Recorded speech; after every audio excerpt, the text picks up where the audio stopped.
안녕하세요. 크립토TV입니다. 오늘은 전 세계를 들었다 놨다 하는 트럼프의 시간표를 미리 그리고 대략이나마 예상한 분이 있어서 그 관점을 소개해 드려 보겠습니다.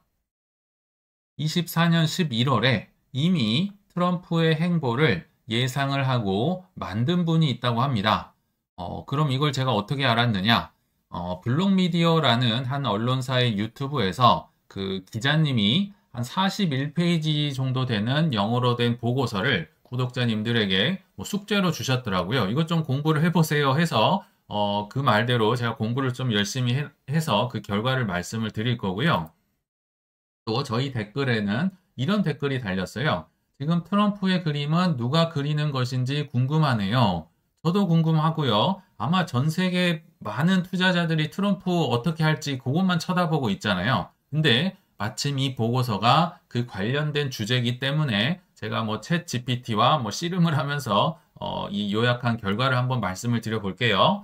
일단 거기를 이 보고서를 쓴 분은 허드슨 베이 캐피털이라는 한 헤지 펀드의 수석 전략가입니다. 그리고 쓴 당시 날짜는 24년도 11월 달이죠. 엄청 옛날입니다. 그러니까 트럼프가 막 당선은 됐는데 아직은 아무것도 행동할 수 없는, 하지 않은 상황에서 앞으로 트럼프의 경제 시간표는 이렇게 흘러갈 것이다. 이렇게 시간표를 제시를 해줬다고 보면 될 것 같아요. 근데 그게 생각보다 잘 맞아 떨어지고 있다는 거죠. 그래서 과거에는 어떻게 했고 앞으로는 어떤 내용이 나올 것이다를 좀 힌트를 얻을 수 있지 않을까 해서 공유를 해 보는 거고요. 제목은 글로벌 무역 시스템을 재건하기 위한 뭐 투자자들 가이드다. 뭐 이렇게 보시면 좋을 것 같습니다.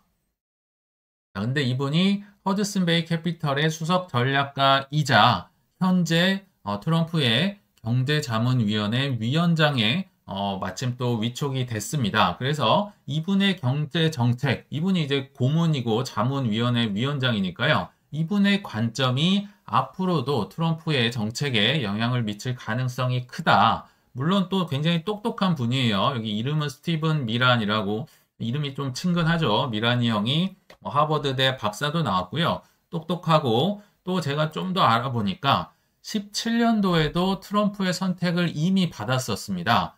당시에 재무부 장관 문우신의 경제정책 고문을 맡았었어요. 근데 이때 당시도 실력이 있었고 또 실력이 없었으면 아마 뭐 잘렸겠죠. 근데 또 한 번 채택을 받았다는 걸 볼 때 이분은 확실히 실력이 있다. 트럼프가 인정을 한 사람이다. 이렇게 저는 생각이 들더라고요.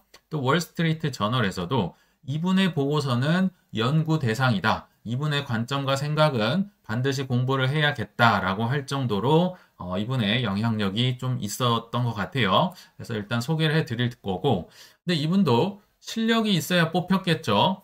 어떤 성과가 있었나? 제가 그리고 이 이름을요, 허드슨 베이 캐피털 어디선가 한번 들어봤다 생각이 들었는데, 24년 7월 달이었던 것 같습니다.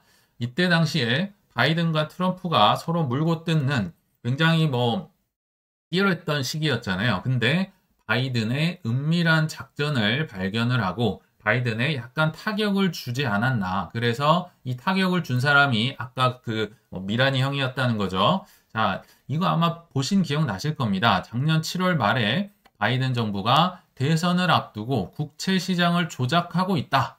다소 좀 과장된 거긴 하지만요. 미국이 발칵 뒤집혔다. 누가 했느냐? 재무부 장관 제닛 앨런 장관이 했다. 이게 이제 타이틀이었고요. 여기서 이 이름을 봤었네요. 헤지펀드 허드슨 베이 캐피털이 의혹을 제기했다. 여기에 원래는 그 닥터 둠 루비니 교수라고 있죠. 그 두 분이 파헤쳐낸 건데요. 쉽게 말하면 이런 거죠. 장기 국채의 발행을 줄이는 스텔스 양적 완화. 그러니까 쉽게 말하면 단기 국채는요. 20% 이상을 넘기면 안 된다는 가이드가 있어요. 그러니까 단기 국채는 20% 미만으로 찍어야 되는데 계속 조금씩 22%, 23% 이렇게 단기 국채를 많이 찍어내고 있더라. 남모르게. 그래서 스텔스라는 표현을 쓴 거죠. 그러니까 이때 당시만 하더라도 고금리로 전 세계가 신음을 하고 있는 엄중한 상황에서 자기들만 단기 국채를 막 찍어내가지고 이거 기준금리 1%나 인하하는 효과, 거짓으로 시장을 부양하는 효과가 있다. 이런 식으로 들춰내서 약간 제니 렐런의 심기를 불편하게 했었죠. 물론 그런 전략 나는 처음 들어본다 이렇게 얘기를 했겠지만 속으로는 이렇게 생각했겠죠. 제법이네 이 친구.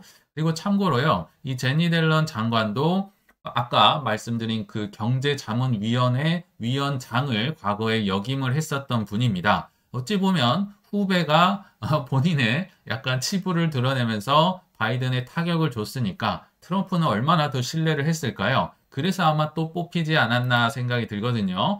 자, 그러면 이런 이 미라니 형님의 신통방통한 24년도 11월에 썼던 보고서의 전망 내용을 한번 좀 파헤쳐 보도록 하겠습니다. 너무 길어서요. 좀 요약본만 제가 여기저기 보여드릴 텐데요. 과연 트럼프 정부가 그의 예상대로 흘러갈 것인가? 과거에는 얼마나 맞았었고 앞으로는 어떻게 될지를 한번 파헤쳐 보면 좋을 것 같아요. 근데 이 보고서를 결론을 한마디로 얘기하면요. 트리핀 딜레마를 풀기 위한 보고서다. 트리핀 딜레마가 뭐냐면요. 이거는 예전에 그 벨기에의 경제학자 이름을 그냥 그분의 이름인데요. 쉽게 말하면 강달러도 문제가 되고 약달러도 문제가 된다 이겁니다. 우리 환율도요. 높으면 높다고 막 힘들다 그러고 낮으면 낮다고 힘들다 그러잖아요. 강달러, 약달러 똑같습니다. 이게 딜레마라는 거죠. 그래서 요거를 좀 풀어야 된다라고 스테판 미란 이분이 이제 주장을 하는 거고요. 그래서 여기에서 이 트리핀 딜레마를 풀기 위해서 내가 두 가지 해결책을 제시할 건데 첫 번째가 관세, 두 번째가 통화 정책이다. 이 두 개가 우리 정부의 지금 무기다. 뭐 이렇게 가이드를 예시를 드는 거죠. 이 도구, 이 전쟁 무기를 통해서 미국 달러의 기축 통화 역할로 인한 경제 불균형을 해결하겠다. 아까 트리핀 딜레마를 해결한다 그랬잖아요. 현재 그럼 강달러인가요? 약달러인가요? 현재는 강달러로 모두들 고통을 겪고 있습니다. 달러만 너무 심하게 올랐었잖아요. 여기 트리핀 딜레마를 보면 여기는 약달러를 지지하는 거래를 위해 필요하니까 전 세계가 달러 퍼져나가려면 약달러가 돼야겠죠. 강달러면 다 미국에 투자하려고 미국만 집어넣으니까 약달러도 필요하고 강달러도 필요합니다. 달러 가치 방어를 위해 그럴 수 없어. 달러가 이렇게 떨어지면 좀 위신이 떨어지기도 하거든요. 그래서 강달러를 지금 뭐 자이든 타이든 이제 다들 겪고 있는데 그럼 강달러를 해결을 하기에 앞서서 강달러의 이 잘못된 점이 뭔가요? 강달러의 폐해를 보면요. 일단 미국의 무역 적자가 심해도 너무 심합니다.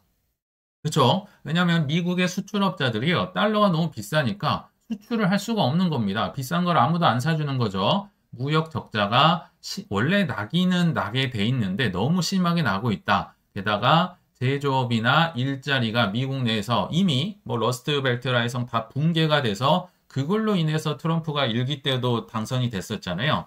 이 정말 강달러가 지속되면 수출을 할 수가 없어요. 그래서 일자리가 다 붕괴되는 현상, 그리고 안보, 뭐 지금은 조금 많이 줄어들긴 했지만 아직도 미국은 세계의 경찰 국가잖아요. 이 안보를 유지를 하는데 또 조금 돈이 많이 들고 부담이 된다. 이런 게 이제 강달러로 인한 문제점인데 요거를 해결하기 위한 가이드를 이 친구가 이제 썼다는 거죠. 그래서 트럼프 1기에도 중용이 되고 2기에도 지금 경제 자문 역할을 하는 이분의 해결책이 뭐다? 첫 번째는 관세. 우리 정말 귀에 못이 박히도록 많이 들었었죠. 관세로 해결을 할 것이다 라고 하네요. 그래서 여기 보시면 이걸로 무역 균형을 하고 수익 창출한다. 관세는 무역 상대국에 비용을 전가하고 미국에는 수익을 창출합니다. 우리가 이론상 아는 거랑 약간 다를 수는 있어요. 관세가 이제 때려지면 결국은 미국의 소비자들이 이거를 부담을 하고 사게 된다. 이론상은 그렇지만 이분의 주장에 따르면 무역 상대국, 중국에게 예를 들면 비용을 떠넘기고 우리는 관세 수익을 창출한다. 이게 맞을지 틀릴지 모르지만 일단 한번 들어보십시오. 이 친구의 주장에 따르면 이렇다고 합니다. 그러면서 18년, 19년에 중국과 관세 전쟁 오래 했었잖아요. 예전 말씀드렸지만 17년도는 트럼프 당선되자마자 감세하면서 막 인기를 끌고 뭐 주식 코인 올리고 막 했는데 뒤에 이제 중간선거할 때 관세 전쟁 해가지고 중간선거 패배했다 말씀드렸는데 그때 당시에 관세 전쟁할 때 중국에 대한 관세가요 약 17.9%까지 올랐다고 합니다. 근데 재밌는 건 관세가 올라갔으면 뭐 인플레 일어나고 해야 되는데 당시에 위안화는 13.7에서 15% 하락을 했다. 그러니까 위안화가 절하가 된 겁니다. 관세가 이만큼 올라갔는데 중국 돈의 가치가 떨어져서 이게 거의 똔똔이 됐다는 거죠. 그래서 관세 효과의 4분의 3 이상이 상쇄되고 사라졌다. 그러니까 당신들 생각하는 것처럼 이때 당시도 그 경제 고문을 했었다고 했었잖아요. 내가 겪어보니까 물가가 그렇게 오른다고 하지만 실제로는 안 오르더라. 정말 오래 관세 전쟁했지만 CPI 2% 안팎으로 안정적이었고 PCE 연준이 가장 높게 쳐주는 소비자 지출 이 물가도 목표 아래로 떨어졌다. 그래서 결론은 중국 구매력 감소로 관세 부담이 중국의 전가가 돼서 중국만 힘들고 우리는 수익을 창출하는 효과가 낮다. 비용은 중국이 좀 처리를 해주시고 그 관세 효과 수익은 우리가 걷고 물가는 생각한 것보다 높지 않았다라고 주장을 합니다. 실제로 이렇게 될지까진 몰라요. 그렇지만 일단 이 시나리오 각본에 의해서 지금 정부가 움직이고 있잖아요. 지금 관세로 얼마나 지금 힘들게 하고 있습니까? 그래서 이 실행 전략을 또 한번 살펴보면요. 트럼프는 안보와 연계된 점진적 관세를 도입할 가능성이 높습니다. 우리 이거 다 들어본 것 같아요. 안보와 연계된, 안보 오늘 얘기 굉장히 많이 나올 거고요. 또 점진적으로, 예를 들면 동맹은 조금 봐주고, 비동맹, 중국은 한 번에 세게 때리고, 아니면 매년 몇 %씩 올라간다든지, 이게 이 사람 입에서 처음 나왔다는 거죠. 좀 더 들어보시죠. 예를 들어, 동맹국은 낮은 관세. 우리 많이 들어봤죠. 적대국, 특히 중국은 60%까지 높일 수 있습니다. 우리 연초 작년 말에 들었던 게 중국은 60% 때릴 거야. 신문에서 엄청 많이 봤었던 게 여기서 나온 숫자구나 알 수 있겠죠. 그리고 여기 보시면 로드리게스나 코스티넛인가요? 이런 전문가들의 의견에 따르면 최적 관세는 20%로 최종 목표가 20%였구나. 여기서 알 수가 있었네요. 그래서 여러 가지 이제 관세를 통해서 트럼프는 미국의 복지도 향상시킬 수 있다라고 주장을 하고요. 또 보복 억제, 그러니까 관세 보복을 하잖아요. 이렇게 때리면 또 때리고 또 때리고. 그러나 미국은 좀 다르다. 우월한 게 있죠. 소비시장의 우위와 안보 우산을 활용하여 안보를 활용해서 결국은 이길 수 있을 가능성이 있다. 물론 부작용도 있고 여러 가지가 있긴 하지만 이게 이제 기본 시나리오라는 거죠. 그래서 이 부분을 한번 요약을 해보면 점진적인 관세를 쓰든 협상, 선물을 가져오면 좀 깎아주든지 해서 최종 목표, 관세의 목표는 20%였구나. 우리가 계속 들었던 게요. 멕시코나 캐나다나 25% 얘기를 계속 들었잖아요. 여기서 선물 가져오고 협상을 했으면 25%가 아니라 20%로 깎아줄게요 라고 아마 했을 가능성이 있을 것 같아요. 물론 이것도 현재 진행형이니까 4월 2일인가요? 나중에 이제 전체 다 상호관세 때린다고 하잖아요. 그때 우방국은 20%로 깎아줄지 한번 지켜보시면 좋을 것 같아요. 일단 각본상으로는 최종 목표는 20%다라고 나와 있습니다. 그리고 이제 관세 개혁, 그들 표현으로는 개혁이고요. 전 세계 다른 국들은 전쟁이라고 표현을 하죠. 이 관세 전쟁 다음에 써먹을 카드는 뭐가 있나요? 앞서 나왔었죠. 두 번째가 통화 정책이다라고 아까 주장을 했었죠. 전쟁 무기 중에 두 번째입니다. 달러 가치를 조정할 것이다. 그래서 여기 보시면 상대국 통화의 저평가를 바로잡아. 이게 무슨 뜻인가요?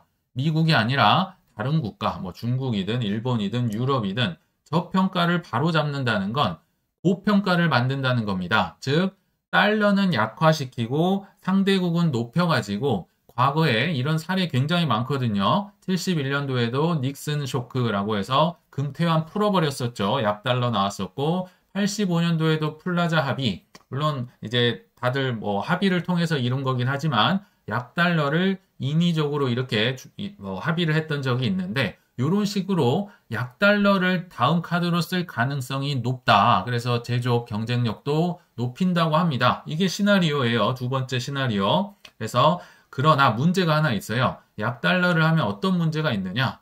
달러 가치의 하락은 외국 투자자들의 이 UST가요, 미국 국채, 특히 중기채를 얘기하는 거거든요. 매력을 떨어뜨릴 수 있습니다. 그쵸? 달러가 떨어진다. 약달러면 당연히 주식이 즐거울 겁니다. 코인은 더 즐겁겠죠? 그러면 누가 채권을 살까요? 채권 안 사고 다 주식, 코인 살 거예요. 그러니까 국채의 매력이 떨어지는 건 조금 미국 입장에서도 타격이 될 수 있겠죠. 그래서 이 미란이 형은 두 가지 방법을 제시하는데요. 첫 번째는 다자 접근, 즉 외교를 통해서 해결하겠다. 뭐 말하라고 협정이라고도 써 있는데 뭐 내 리조트로 와라. 우리 협의하자. 뭐 이런 거죠. 트럼프 입장에서는. 자, 여기 보시면 85년 플라자 협정 여기 나왔네요. 이것처럼 동맹국이 달러를 팔고 자국 통화를 강화하는 그러니까 약달러 만든다는 뜻입니다. 뭐 인위적으로든 합의를 하든지 어쨌든지 간에 요 작전을 펼 것이다. 근데 뭐 공짜로 하진 않겠죠.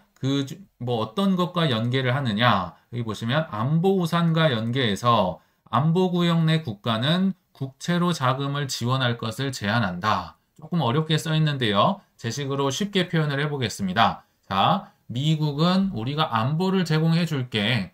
지금 뭐 세계적인 경찰이잖아요. 동맹국들 그러니까 국채를 좀 사줘. 돈으로 주지 말고 그냥 우리 거 국채를 사줘. 그러면 서로 좋은 거 아니겠어? 하면서 이제 뭐 약달러의 뭐 조건으로 이런 식으로 합의를 볼 가능성이 있다라고 하죠. 그러나 문제가 있습니다. 다자 접근, 외교를 통해서 한다는 건데요. 외교는 뜻하지 않은 방향으로 갈 가능성이 있습니다. 그래서 다른 정책, 두 번째 전략이 나옵니다. 약달러를 가기 위한 미국 혼자만의 전략.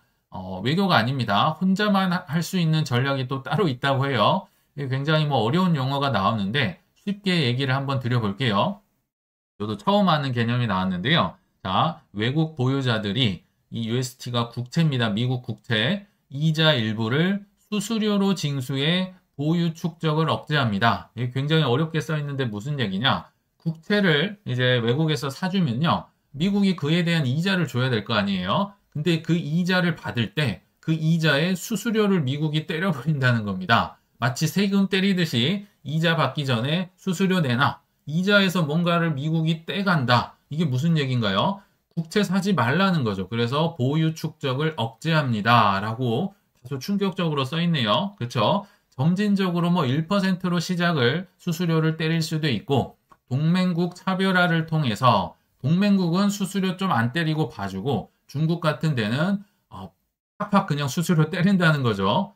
자, 그래서 정리를 해보면 국채를 보유한 뭐 예를 들면 중국 같은 국가 국채 팔아도 된다. 니네 팔아라. 수수료 낸다는데 누가 사고 싶겠습니까? 그리고 사실 지금 예전부터 중국은 많이 들고 있다가 이제 다 던져버렸죠. 다 던져서 일본이 이제 최다 국채 보유국으로 가지고 있는데 그러니까 안 그래도 팔고 있는 판국에 더 팔아라. 이게 무슨 효과가 있다? 약달러를 불러오는 효과가 있다는 겁니다. 그러니까 뭐 완전 정확하진 않지만 채권을 파는 거 중국이 막 던진다. 채권 국채를 던진다고 하면 그거는 미국의 국격을 떨어뜨리고 좀 달러를 던진다. 약달러가 온다고 보셔도 크게 다르지 않습니다. 경제 시간이 아니니까 그건 넘어갈게요. 아무튼 국채를 팔면 약달러를 유발할 수 있다. 그리고 동맹국들에게는 수수료 면제해 줄게. 이자의 수수료 참 참신한 개념인데요. 그러니까 앞으로 이 국채 수수료라는 단어가 뭐 언론상에서 등장한다. 이 미라니 형의 시나리오대로 간다. 이것도 한번 생각을 해보시면 되겠죠. 수수료 동맹국들은 면제해 줄게. 뭐 관세도 깎아주고 뭐 이런 식으로 간다는 거죠. 근데 여기서요. 하나 중요한 또 생각을 해보시면 좋을 것 같은데 미국은요. 국채 수요가 안 그래도 전 세계적으로 줄고 있습니다. 굉장한 미국에게 위기예요. 그러면 이 감소분을 메꾸기 위해서 미국은 더더욱 안 그래도 필요했는데 더더욱 비트코인을 필두로 한 뭐 여러 알트코인과 스테이블 코인이 필요하겠구나. 스테이블 코인 법안을 엊그제 그 크립토 서밋에서 왜 강조를 했는지 이제는 나온다는 거죠. 이 전략 안에 국채 수요 감소분이 있으니까 누군가는 더 많이 사줘야겠죠. 예를 들면 테더사, 서클사가 스테이블 코인을 발행하는 만큼 뭐 최근에 뭐 크라켄도 있고 뭐 크립토닷컴도 한다 그러고 리플도 뭐 스테이블 코인 만든다고 하잖아요. 그 친구들은 스테이블 코인에 대한 준비금으로 국채를 반드시 사야 됩니다. 그래서 코인에 이렇게 열광을 하는구나. 이게 오늘의 좀 그래도 키포인트이지 않을까요? 저는 이런 생각을 한번 해봅니다. 그리고 뭐 또 다른 약달러로 가기 위한 전략들도 있어요. 이건 평범한 전략이니까 그냥 짧게 소개를 드리면 재무부나 연준에서 외국 통화를 사들여서 이제 약달러를 유도하는 이런 전략도 가지고 있다더라. 근데 이건 워낙 뭐 당연한 얘기니까 그냥 넘어가도록 하겠습니다. 그래서 결론 부분에 한번 가볼 텐데요.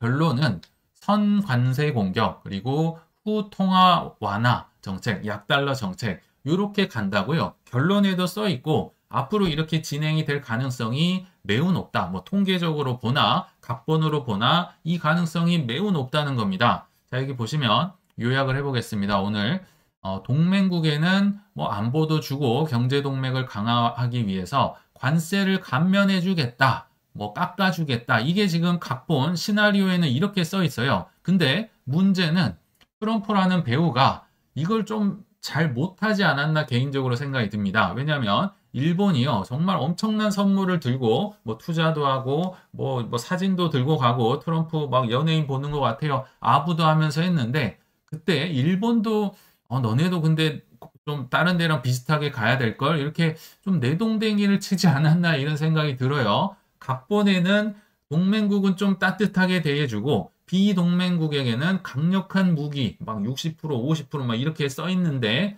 트럼프가 일본 같은 데는 좀 품어줬어야 되지 않을까. 뭐 유럽도 마찬가지고요. 아무튼 앞으로 뭐 4월 2일까지 있는데 아까 최종 목표는 20%라고 했잖아요. 20%가 나오는지 국채 수수료라는 단어가 나오는지 아니면 그 4월 2일까지 상호관세 때리기 전에 동맹국들에겐 얼마나 깎아주는지 이것도 하나의 관전 포인트라고 보시면 될 것 같아요. 각본대로 갈 것인지. 그리고 여기 보시면 대안자산 부상. 그러니까요. 이 41페이지에 가장 마지막에 나오는 결론 부분에 뭐가 나오냐면요. 약달러, 달러 의존 축소 움직임 때문에 금과 코인, 비트코인이라고 써있지 않습니다. 암호화폐 등 대체 자산 수요가 증가다. 이게 놀랍게도 이 시나리오 작가의 결말입니다. 신기하죠? 참 신기한 일입니다. 약달러가 오면요. 예를 들면 금 주식 쓰면 돼요. 일반적인 분들이라면. 근데 굳이 암호화폐를 이 결말에 집어넣었어야 하는 이유가 뭘까요? 아까 말씀드렸지만 국채 수요도 확보하고 재정 적자도 감수를 하고 뭐 여러 가지 이유로 코인을 안 쓸 수밖에 없다. 약달러가 오면요. 물론 금도 오르고 주식도 오르겠지만 암호화폐는 어마어마하게 오를 것이다. 이게 결론입니다. 뭐 믿든지 믿지 않든지 배우의 활동에 따라 달라질 수는 있지만 각본상에 이렇게 써 있다. 그래서 결론에 오면요. 뭐 관세 정책, 뭐 그렇게 전쟁을 하네 난리를 치다가 결국은 약달러 정책으로 간다. 아까 재건하는 뭐 그 시나리오라고 했었잖아요. 재편을 시도할 것이다. 그래서 달러 강세, 지금 뭐 관세 정책 맞아서 이렇게 하겠지만 약세 흐름이 가능할 것이다. 이렇게 써 있네요. 재밌는 시나리오 한번 보셨는데 어떻게 보셨나 모르겠습니다. 결론을 맺어보면 각본은 이미 나와 있고요. 각본은 문제가 없는 것 같아요. 과거에도 이렇게 좀 흘러갔고 앞으로도 이럴 가능성이 있겠다 생각이 들거든요. 왜냐하면 트럼프도 결국은 약달러, 주식, 코인, 부동산 상승을 당연히 좋아하는 분위기 때문에 그렇죠. 물론 이제 각본대로 간다는 보장은 없지만 현재 아까 그 경제위원장의 시나리오를 본다면 중요한 관건 첫 번째는 트럼프 배우가 이대로 잘 연기를 할 수 있겠느냐. 각본은 일단 우린 봤어요. 그리고 둘째, 내 인내심, 우리들의 인내심이 약달러의 그날까지 견뎌낼 수 있느냐에 따라 우리들의 올해 투자 수익률이 크게 정해지지 않을까 생각을 해보면서 이만 물러가 보겠습니다. 시청 감사합니다.